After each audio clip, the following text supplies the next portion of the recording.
Hey everyone, welcome to another Deck Tech. Today we are taking a look at Sultai Delver. Yes, another Delver variant.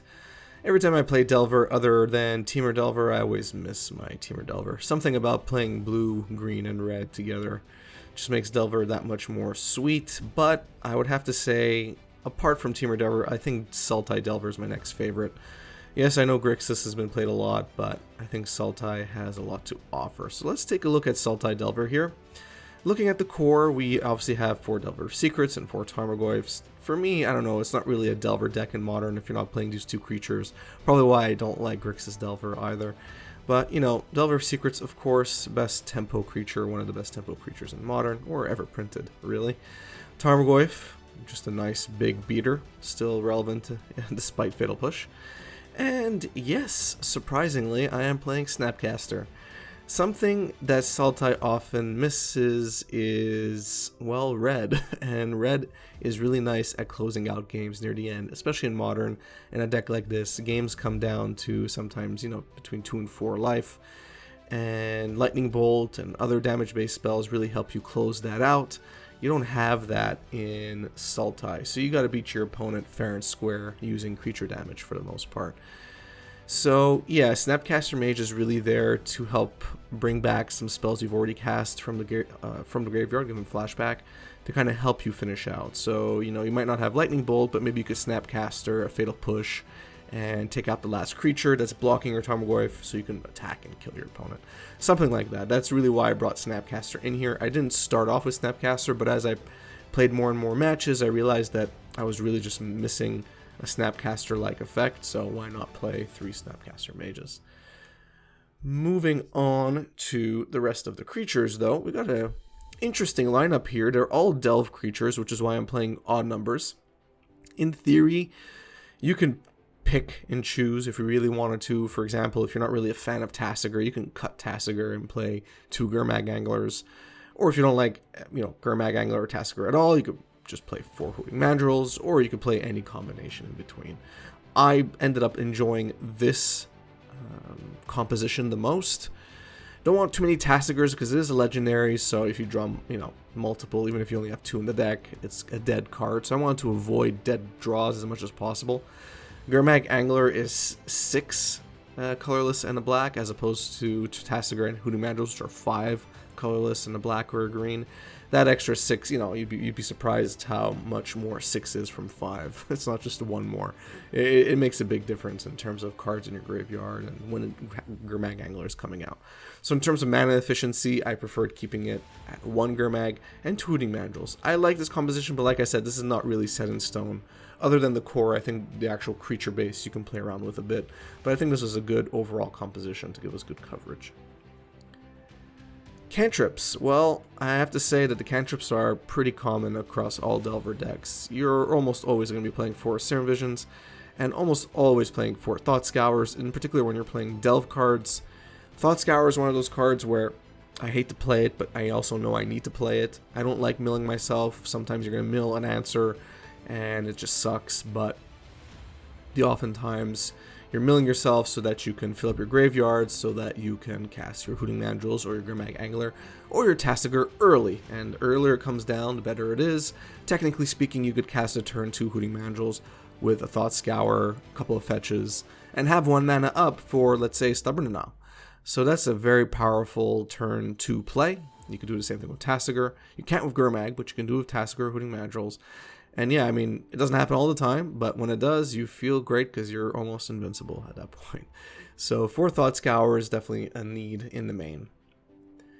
So moving on to removal, we got 3 Fatal Push, 2 Assassin's Trophy, and 2 Cling to Dust. This is really a number you can play around with, so it's really going to be based on what you expect to play against. If you feel like you're going to be playing a lot of graveyard strategies or a lot of Uro decks, Cling to Dust probably makes sense in the main. And honestly, even if you're not playing an Uro deck, it's never really a dead card. You're always going to have a target in your opponent's graveyard, and you're either going to gain 3 life or you're going to draw a card. I don't see that as a bad thing. You know, best case, it's replacing itself. Worst case, you're gaining 3 life, but you're getting rid of a creature you probably don't want your opponent to bring back. That's why you're targeting a creature. So I think Cling to Dust in general, if you're playing black especially, it's going to be a pretty good card to play even main board, and a lot of pilots play Cling to Dust main board. Assassin's Trophy is just a good catch-all. It targets it targets any permanent, land or not land, and that's just always great to have. Yes, your opponent's going to be replacing whatever you target with a land, or basic, I should say, but first of all, they might have already run out of all their basics. Some decks don't even run basics, or they might only run 1 or 2. So sometimes you're going to cast Assassin's Trophy and your opponent's going to have nothing to replace it with. But overall, you're probably removing something that you don't really care if you're ramping your opponent. You're getting rid of a creature you can't get rid of any other way, or a planeswalker, or some artifact or enchantment. So Assassin's Trophy is a nice catch-all. Fatal Push, obviously, it's just you're going to be taking out creatures. You're not running Lightning Bolt here, unfortunately. You can't.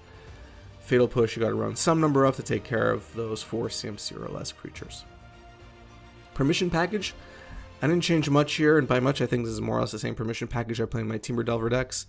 For Force of Negation, I'm a very pitch happy pilot. If you're not happy about playing pitch spells like Force of Negation, you can always cut back this number. Of course, if you're also running on a budget, you could cut back on this number because Force of Negation is expensive, as it should be. It's a very, very, very good card, and it's only been printed once so far. So, by the way, I'm pretty sure they're probably going to reprint it in Modern Horizons too. But yeah, Force of Negation, definitely a powerful card to play. Mana Leak, in some number, this is going to be important. It's very good to have 2 mana up in your turn 2 or turn 3 to leak whatever your opponent's going to be playing. Put yourself ahead, or make sure that you stay, up to speed with your opponent and what they're doing. So I think Mana Leak overall is a pretty good card. If you're playing a big mana deck, you can get rid of it in your sideboard, after game 1. And Stubborn Denial, essentially all of your creatures outside of Delver of Secrets are going to, trigger that Ferocious ability. So 1 mana counter target non-creature spell. That's just brutal. Stubborn Denial is amazing. Oftentimes your opponents don't even see it coming. They think you have Spell Pierce or Spell Snare or something. Stubborn Denial is just awesome 4 of when you're playing a deck like this. So I'm playing 2 discard spells, Inquisition of Kozilek. Didn't have a lot of room to play more, but again, you could always play around with your removal numbers and your cantrips maybe. Whatever it is, if you want to play 3 or 4 Inquisitions of Kozileks. It's not something you necessarily absolutely need. I think 2 of is just fine. Keep in mind, when it comes down to it in an opening hand, if you have a Delver of Secrets and an Inquisition Kozilek in your opening hand, you're almost certainly always playing Delver of Secrets unless you know what you're playing against, in which case maybe you wanna Inquisition of Kozilek first and get rid of something from your opponent. But generally speaking, Delver of Secrets wins out. You want to play that first turn. So Inquisition of Kozilek, I'm playing 2 of. That's really my rationale for it. But you can play different numbers if you want to. The lands, essentially, I took the Temur mana base and I swapped out all the red for black. Of course, I played with the numbers a bit here. I'm not playing 2 islands. I'm playing a basic swamp, whereas in Temur Delver, for example, I don't play a basic mountain. Here, because swamp is actually very important. Other than in Temur, it's mostly you're powering your lightning bolts. Here, you're powering a lot of spells. Your creatures, a lot of your removal, they all rely on black. So having a swamp basic provides you a cheap way to get black without having to fetch and shock, which is going to cost you 3 life. So that's really the rationale for swamp here. Plus you need to be Blood Moon proof, so this is another way to make you Blood Moon proof. You need to get your basics. Everything else is more or less standard. This is what I would run. I don't think I would change numbers in any way. Sideboard, as I always say, sideboards always differ. I have a sideboard tech video for Sultai, I'll link in the description, where I go over all your options when you're playing a Sultai deck. But let's just go through it really quickly right now. Veil of Summer, you're playing green. It's a great card to have. You'll stop other black X decks, or it'll stop other control decks, or at least slow them down. That's what you want. Protect yourself. Veil of Summer, very, very powerful. Play 3 of them. I like Engineer Explosives as kind of like a catch-all, or take out a bunch of tokens from Storm decks, or anything really that you're going to be worried about that's up to 3 CMC. So I'm playing a 1 Engineer Explosives, and I'm splitting that with Maelstrom Pulse, which can also have that same effect if you're targeting a token and there's a bunch of the tokens on the battlefield of the same name. I figure Maelstrom Pulse, Engineer Explosives is a nice split, because sometimes Maelstrom Pulse can just come in as extra removal for something, even if it's Planeswalker, whatever it may be. Ceremonious Rejection, I really like this card. I'm one of the few modern players I feel that play a lot of Ceremonious Rejection when you're playing blue, but it's just a great spell. I mean, there are plenty of colorless decks going out there. Eldrazi decks are still around, Tron decks are still around. Ceremonious Rejection is a 1 mana counterspell for those decks for the most part. Again, very, very, very powerful counter target colorless spell. That's it. Colorless. Could be any kind of spell as long as it's colorless. I'm playing 2 Thoughtseizes as well. You could bring them in to complement your Inquisition of Kozilek or replace your Inquisition of Kozilek. You're really bringing in Thoughtseize for big mana decks or combo decks that have, key pieces that are 4 CMC or more that Inquisition of Kozilek will not touch. Thoughtseize is a card you bring in for those scenarios. Spreading Seas, kind of screw around with your opponent's mana base. You already have Assassin's Trophy to kind of take out important land cards, which is why I'm not playing more than 1 Spreading Seas here. In theory, you could remove Spreading Seas and play a 3rd Assassin's Trophy, or whatever number that you're playing in the main board. So just keep in mind, you could play around with Spreading Seas here. Tormod's Crypt, you are playing Snapcaster Mage, so you don't necessarily want to run Grafdigger's Cage here. So I went for Tormod's Crypt instead. I just prefer something dead simple that doesn't cost me as much mana, since I'm only playing 18 lands, to just cast it and take care of my opponent. Whatever they're doing with their graveyard, I'll crack Tormod's Crypt when I need to. And last but not least, I'm playing to Feed the Clan. So yes, since all of your creatures are almost always going to trigger Ferocious, it makes sense to play Feed the Clan here, because if you can trigger Ferocious, you gain 10 life instead of 5 for 1 green and a colorless. If you're playing against a burn or an aggro deck, that's essentially game, because 10 life is a lot. It might as well be an entire game's worth of life. So yeah, Feed the Clan, very strong in a deck like this. Deck can rely consistently on Ferocious being triggered. Last but not least, the matchups. So let's go through the matchups as usual. Same screen for the past 6 months or so. Combo decks. I think generally speaking, when you're playing against either spell-based combo or creature-based combo, whatever it may be, you're pretty well positioned here. You're running a full set of Force Negations. You have Stubborn Denial, you have Mana Leak, you have Assassin's Trophy, and you could play more on the side to get rid of permanents. So you could target a lot of different pieces. You could also do discard, I should say. So you could target your opponent a lot to kind of screw with them and throw them off their combo plan. So I feel like any kind of combo, you have a generally good matchup against. You just have to make sure you mulligan accordingly to get to the cards that you need if you're not mulliganing well. Aggro decks can definitely sweep under you if you keep a slow hand. Keep that in mind. I don't know what it is about Lightning Bolt, but it just feels more efficient than Fatal Push, even though they do the same thing for anything up to 2 CMC. But yeah, sometimes aggro decks can just get under you. It's just how it is. They go wide, and you don't have a lot of tools to get rid of them, or your tools are just too expensive to catch up. That's why my sideboard has Maelstrom Pulse and Engineer Explosives to kind of deal with those decks that have like 8 1/1 CMC creatures. Well, then I'll bring in Engineer Explosives, hopefully draw into it, and then do a board wipe with Engineer Explosives. That's really why I'm doing it, because of the aggro matchup in mind. So I would say probably 50-50 when you're playing against aggro, but you could probably tweak your deck to be maybe more removal heavy if you feel like you're playing just too much aggro in your meta. Big mana decks, unlike Sultai Delver, Sultai Delver can play more nicely with big mana decks, in particular Tron and Eldrazi decks, mostly because you have better removal. In Temur, for example, your removal is all damage based, and it's pretty much going to be out of reach of bigger creatures. Here, you have removal that doesn't really care about toughness. It cares more about CMC, or it might not even care about CMC in the case of Assassin's Trophy. So yeah, your matchups are definitely, just by default, are going to be better against big mana. I'm more confident against big mana, and you can bring in more help from the sideboard to kind of shore up your win percentage. So definitely better than Temur Delver decks. I'm not sure what the number is. I'm not doing scientific research on this, but I'm of the few games that I have played with Sultai Delver against these type of decks, they've gone relatively well. Not Magic. Luckily, I'm not seeing too much Not Magic recently. Maybe because it's just a degenerate deck that doesn't often do well. But when it is being played, it's completely uninteractive and you can't do anything with it.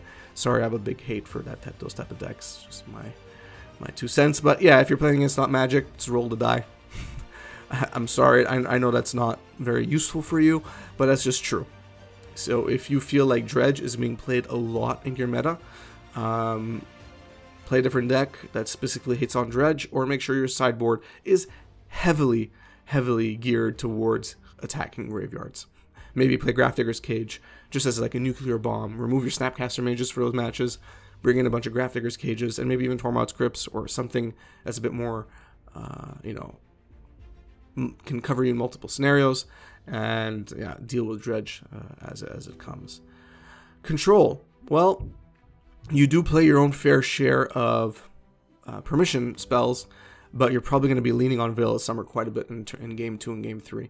Force of Negation is great when it's your opponent's turn, but Control generally likes to cast spells on your turn, so Force of Negation is kind of turned off there, which means you're going to have to be a bit slower, you're going to have to use your mana more efficiently, you're going to have to kind of anticipate counter spells or removal spells, so that's something you're going to have to keep in mind. I think Control is still going to be more or less on even keel as Temur Delver decks, so I think it's at least 50-50. It really depends on the variant of Control that you're playing. I find that, spirits, Bant Spirits or Spirit Control tends to be a bit harder to deal with just because of the nature of their control spells. A lot of their control spells, or the permission spells I should say, are creatures, and a lot of your permission spells target non-creature, so it's not very well balanced. Whereas if you're playing like a traditional blue-white control deck where a lot of their spells are a lot of their spells are non-creature, you probably have a bit better chance dealing with them. Last but not least, mid-range. So mid-range is a fair matchup here. Again, sometimes you just miss that red mana to deal lightning bolt damage to your opponent's face or to planeswalkers. Here you can't, so you're going to have to keep that in mind. I feel overall your mid-range matchup is okay. I don't think it's bad, I don't think it's not favored, but you're definitely going to do better than against aggro decks. But it's something where you're definitely going to have to keep up. You are a tempo deck after all, but definitely against mid-range, if they start running away from you, it's going to be very hard to make a turnaround here. But I think overall your mid-range matchups are at least 50-50, which I think is not bad. So that's it for the matchups. That's it for Sultai Delver. I did have fun playing with this deck. I'm always going to return to it and try and optimize it. Try and bring in new creatures as they get printed or new removal spells as they get printed. But as it stands, I think this is the current build I would use if I'm playing Sultai Delver. Check it out, try and play it yourself, maybe play some Goldfish games with yourself, see how you feel about the deck, and let me know what you think in the comment section down below. Did I miss something, a card I should play? I'd love to hear from you and, interact with you as well, and hear your ideas. Your ideas definitely affect the content of this channel. I think some of you have already seen that, so yeah, I would love to hear from you. If you enjoyed the video, please give it a thumbs up. If you enjoy my content in general, please subscribe, hit the notification bell, follow me on Twitter and Facebook, all those places that, keep you up to date with what I'm doing, but also help with the algorithms. Yeah, those pesky algorithms that, try and keep the big guys up and the small guys down. Yeah, the more you follow me and the more you interact with me, the better it is. If you want to join my Patreon community and join my ever-growing Patreon community, check out the link in the description. Set up a whole bunch of tiers where you essentially get some of your money back at the end of the year in the form of Magic cards. So check that out. All the information is on Patreon. Thanks, and have a good one.